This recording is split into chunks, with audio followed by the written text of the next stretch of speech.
여러분 안녕. 백석의 외부 지문을 조금 다루려고 해요. 아무래도 비상 가공형에서는 이다실의 수라가 나오고 또 모의고사에서도 백석의 남친우주 유동 박시봉방이라는 작품이 있었잖아요. 그러다 보니까 다양한 학교에서 외부 지문을 다루고 있어요. 자, 백석 시인은 요 시를 1938년에 이제 발표를 했고요. 당시 경향이 모더니즘이었어요. 모더니즘.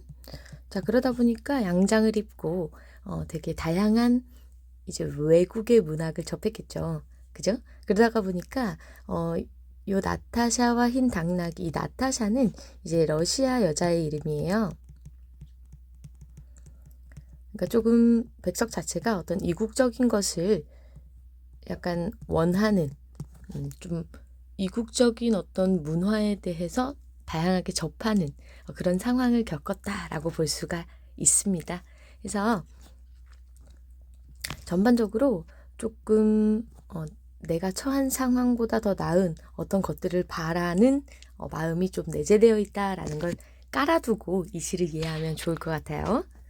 자, 계속 보겠습니다. 우리 시를 볼 때는 뭘 봐야 된다고 했죠? 맞아요. 화자를 찾고 그 다음에 시적 대상을 찾고요. 처한 어떤 상황 속에서 나의 어떤 정서를 찾아 나가고 이 태도를 찾아 나가는 과정 속에서 주제가 나온다고 했습니다. 이런 걸 한번 찾아보면서 갈게요. 자, 가난한 내가. 지금 여기서 화자가 명시적으로 드러나죠? 화자가 이제 표면적으로 드러난다. 표면적, 명시적. 그래서 가난한 이렇게 얘기하고 있기 때문에 여기서 화자의 처지가 드러납니다. 어떤 처지예요? 맞아요. 가난한 처지다. 사정이 좋지 않다라는 걸 알 수가 있어요. 화자가 드러나 있고 화자의 상황이 지시됐다. 계속 가볼게요. 아름다운 나타샤를 사랑해서. 자, 여기서 아름다운 나타샤가 뭘 것 같아요? 맞아요. 시적 대상입니다. 시적 대상. 근데 가난한 내가 아름다운 나타샤를 사랑한다 라고 나오기 때문에 요 나타샤의 의미를 조금 끊어서 좀 정리해 줄 수 있어야 될 것 같아요. 나타샤는 화자의 사랑의 대상으로 설정되었다. 자, 동그라미 1. 사랑하는 여인이었다. 근데 여기서 끝나진 않겠죠. 두 번째, 나타샤가 상징하는 바 이국적이고 낭만적인 이름을 사용해서 현실에서 벗어나 있다는 느낌을 전달하고 약간 이국적이고 좀 이상적인 것을 의미한다라고 정리를 할 수가 있겠습니다. 세 번째는요. 나의 처지와 대조가 되죠. 화자의 처지와 대상의 수준으로 인해서 이제 처지의 대비가 나타나고 그래서 오히려 조금 안타까움을 일으키지. 저렇게 가난하고 그런데 아름다운 여자를 사랑한다고? 고백할 수는 있을까? 그거를 얻을 수는 있을까? 이런 식으로 생각하게 됩니다. 계속 볼게요. 오늘 밤은 눈이 푹푹 내린다. 자, 여기서 할 수 있는 바는 시간적 배경과 지금 계절적인 배경이 나타납니다. 현재 오늘 밤은 푹푹 눈이 내린다 이렇게 나와 있죠. 자, 푹푹은 뭐예요? 의태어, 즉 음성 상징어.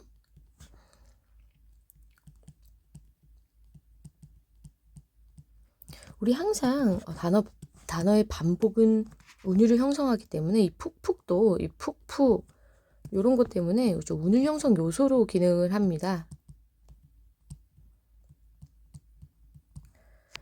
그러면서 이 눈의 소재에 대해서 좀 정리를 해볼 수가 있어야 될 것 같아요. 자, 눈이라는 것은 시각적인 이미지, 그죠? 색채적 이미지. 어때요? 순백의 느낌이면서 그래서 약간 순수한 이미지를 제시를 합니다. 전반적으로 화자의 정서, 나타샤를 사랑하는 마음과 이제 상응하는 시적 배경, 즉 좀 낭만적인 분위기가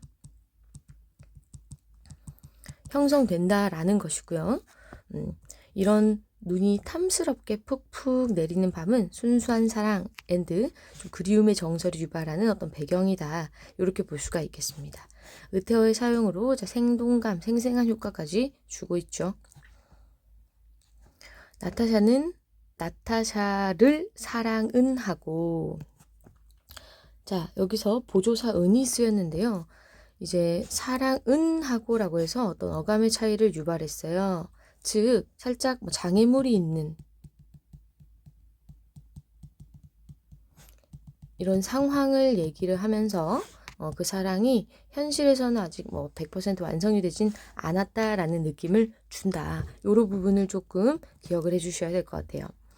눈은 푹푹 날리고, 지금 보니까 눈이 푹푹 내린다라는 게 반복이 되고 있죠. 눈이 내린다.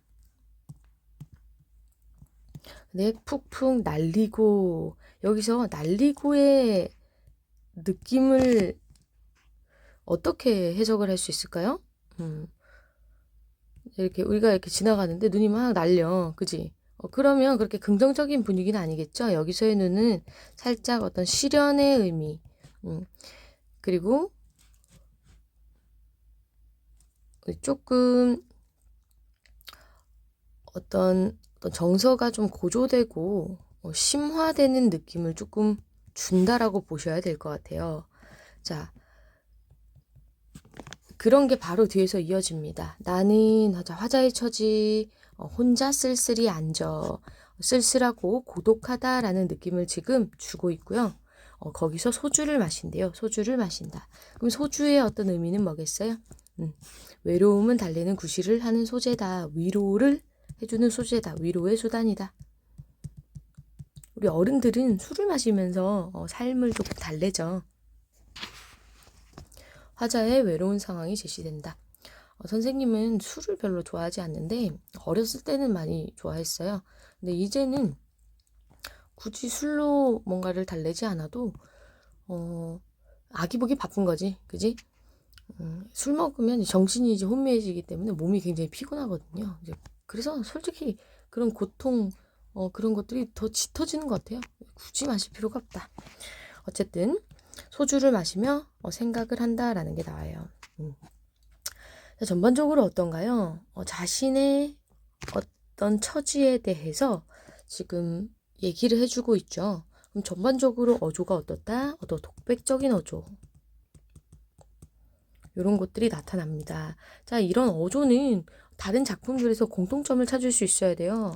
방문객 이런 것도 이제 독백적 어조를 가지고 가고 있기 때문에 우리가 방문객 시를 이제 다룬다면 이런 거를 같이 연결시킬 수 있을 것 같고요.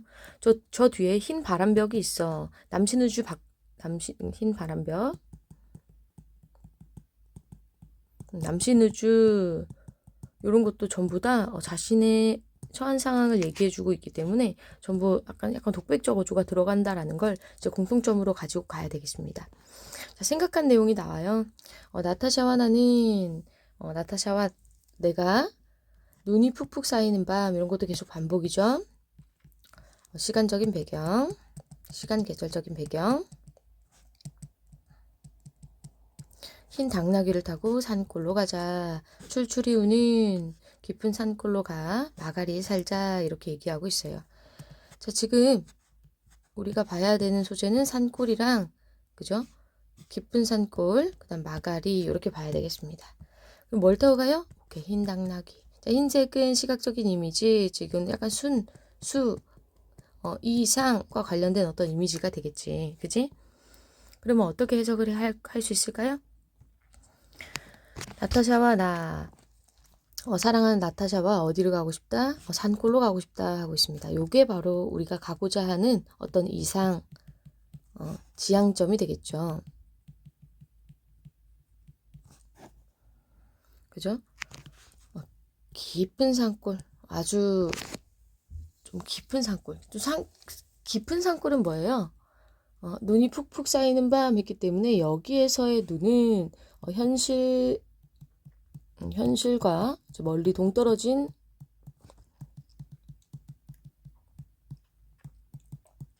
어떤 느낌을 주는 이제 소재라고 할 수도 있을 것 같아요. 눈이 아주 그러니까 눈이 푹푹 쌓인 산골은 길을 조금 막아주죠. 그죠? 뭐 오고 갈 수 없는 그런 상태를 만들어주기 때문에 여기서의 눈은 약간 좀 세상과의 분리 이런 거를 만들어주는 소재라고 볼 수가 있겠고요. 자, 출출이 오는 깊은 산골로 가서 마가리 살자. 이것도 마찬가지예요. 마가리. 같은 공간이다 라고 볼 수가 있겠습니다. 근데 처음 보는 단어이기 때문에 이거 방언 뜻 밑에서 체크해 볼게요. 화자는 나타샤와 함께 당나귀를 타고 산골에 가서 사는 생각을 했어요. 산골은 화자가 꿈꾸는 세계일 것이고 속세를 벗어난 어떤 순수한 공간이다. 흰 당나귀는 이걸 데려다주는 역할을 한다는 거죠. 그래서 새로운 세계로 나아가는 어떤 매개체의 의미가 있다. 출출이, 자, 뱁새가 오는 이런 단어들 모른다, 그죠? 그래서 이게 청각적인 이미지가 드러납니다. 마가리에 살자. 마가리는 오막살이를 하면서 살자. 이렇게 얘기를 하고 있어요. 소박한 공간을 뜻한다. 자, 눈은 푹푹 나리고. 자, 계속 반복되죠. 정서 심화. 나는 나타샤를 생각하고. 자, 계속 변화를 주면서 반복하기 때문에 정서가 심화되고 있습니다. 자, 나타샤가 아니 올 리 없다. 자, 이중부정이죠. 그러면 무슨 뜻이에요? 틀림없이 꼭 온다는 뜻을 강조하기 위한 표현이었다. 그래서 나타샤와 함께하는 화자가 바라는 세계가 꼭 오기를 바라는 강한 소망의 표현이 드러나는 구절을 찾으시오 하면 이 부분을 찾으시면 되겠습니다. 근데 지금 이 작품을 우리가 흰 바람벽이 있어랑 같이 엮어서 본다면 공통점. 전반적으로 이제 나의 어떤 속마음, 나의 마음을 얘기를 해주고 있어요. 그죠? 근데 이 시에서는 나와 나타샤에서는 나의 마음을 이제 나타샤가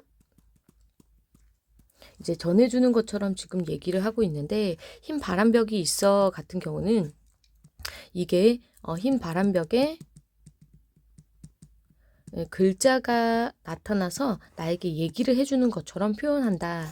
요런 것들이 나타난단 말이에요. 요렇게 엮어서 봐줘야 된다는 거야. 그래서 언제 벌써 내 속에 고조고니와 이야기하는데 누가요? 나타샤가. 근데 이건 뭐라는 거야? 나의 생각이에요. 나의 생각. 그래서 자신의 소망이 이미 이루어진 듯한 마음을 나타내는 표현이다. 이렇게 볼 수가 있습니다. 고조고니는 소리 없이. 뭐라고 한대요? 나타샤가? 산골로 가는 것은 세상한테 지는 것이 아니다. 세상 같은 건 더러워버리는 것이다. 이렇게 얘기합니다. 그래서 사실 이 산골은 지금 이 세상과 그러니까 지금 우리가 살고 있는 어떤 현실 세계랑 대비되는 의미라는 건 알고 있겠죠. 그래서 세상을 피해서 어디 내가 바라는 이상향으로 가는 게 약간 뭐 열등감에 도망치는 게 아니다. 지금 이런 얘기를 하고 있는 거예요. 산골과 세상이 대비적인 공간으로 제시된 상황 속에서 이 삶이 패배적이거나 열등한 삶이 아니다. 라고 굳이 밝혀주는 거지. 이 속세를 지금 백석은 어떻게 생각하고 있어요? 더러워버리는 것이다. 현실 세계를 부정적으로 인식하고 있다라는 걸 알고 있어야 됩니다. 화자가 산골로 가기 원하는 어떤 이유에 해당한다. 이해되시죠? 눈은 푹푹 나리고. 자, 동일한 배경의 반복 계속 드러나고요. 운율 형성 요소입니다. 정서도 심화돼요. 어떤 정서요? 계속 이 낭만적인 분위기가 이제 심화가 되고 있으니까 결국 우리 나타샤랑 나랑은 계속 사랑을 하겠어 안 하겠어? 이 낭만적인 배경 속에서 눈이 푹푹 나려가지고 산골에 갇혀있는 사랑하는 여자와 둘만 있는 그런 분위기를 생각해 주라는 얘기예요. 아름다운 나타샤는 나를 사랑하고. 자, 이렇게 보세요. 사랑의 대상인 나타샤를 사랑의 주체로 전환해서 표현했다. 나타샤가 나를 사랑한다라고 표현한 것은 사실 약간 나의 상상 속에 이상이 이루어진 상황을 지금 그리고 있다. 이렇게 볼 수가 있는 것이고요. 화자의 바람이 이루어지기를 바라는 마음을 이런 관계로 나타났다라고 볼 수가 있겠습니다. 어디서 흰 당나귀도 아까 그 나를 데려다준 매개체죠. 오늘 밤이 좋아서. 자, 이건 뭐예요? 축복이에요. 축복. 응앙응앙 울을 것이다. 자, 청각적인 이미지. 바라는 세계가 이루어진다는 기쁨을 당나귀까지 완전한 조화를 이룬 모습으로 나타냈고 의성어가 또 나타나네요. 그죠? 이런 거 이제 의성어, 뭐였죠? 음성상징어. 운율형성 요소라고 했습니다. 요렇게 짚어나가면 되는 거예요. 자, 다시 한번 정리하겠습니다. 핵심 포인트, 화자의 상황과 정서 태도. 지금 눈이 탐스럽게 내리는 밤에 홀로 소주를 마시며 나타샤와 함께 산골로 들어가 살고자 하는 생각을 하고 있다. 그렇기 때문에 마지막 거는 뭐예요? 약간 나의 어떤 상상이다 이렇게 볼 수가 있겠죠. 그래서 소망이 이루어지는 선행적 체험을 하고 있다. 바라는 것을 뭐 이루어졌다라고 지금 서술하고 있다라는 겁니다. 정사 태도, 대상의 부재로 인한 그리움. 나타샤를 사랑을 한다라고 하고 있는데 이 대상, 나타샤를 어떤 내가 진짜 사랑하는 여인으로 본다면 대상의 부재로 인한 그리움을 꼽으면 되겠고요. 또한 그걸 이상으로 본다면 바라는 세계에 대한 소망과 동경의 어조 이렇게 뽑으면 된다는 얘기예요. 전반적으로 나타샤와 나의 처지가 대비됨으로 안타까움의 정서도 있겠고 혼자 소주를 마시고 있으므로 외로움의 정서도 찾아낼 수 있는 겁니다. 자, 주제 결국 사랑하는 대상에 대한 그리움 앤드 그다음 바라는 세계에 대한 소망 이렇게 두 가지로 나눠서 이야기할 수가 있겠다라는 얘기예요. 자, 두 번째 시어의 이미지와 함축적인 의미. 자, 낭만적 환상적 이미지의 시어가 나타납니다. 그게 어떤 것들이었죠? 눈 나타샤 흰 당나귀 뭐 없는 것 같은 표현이 나타나기 때문에 되게 동화적이고 환상적이다 이렇게 볼 수가 있는 거예요. 이국적, 환상적, 낭만적 이미지를 연출하고 있고요.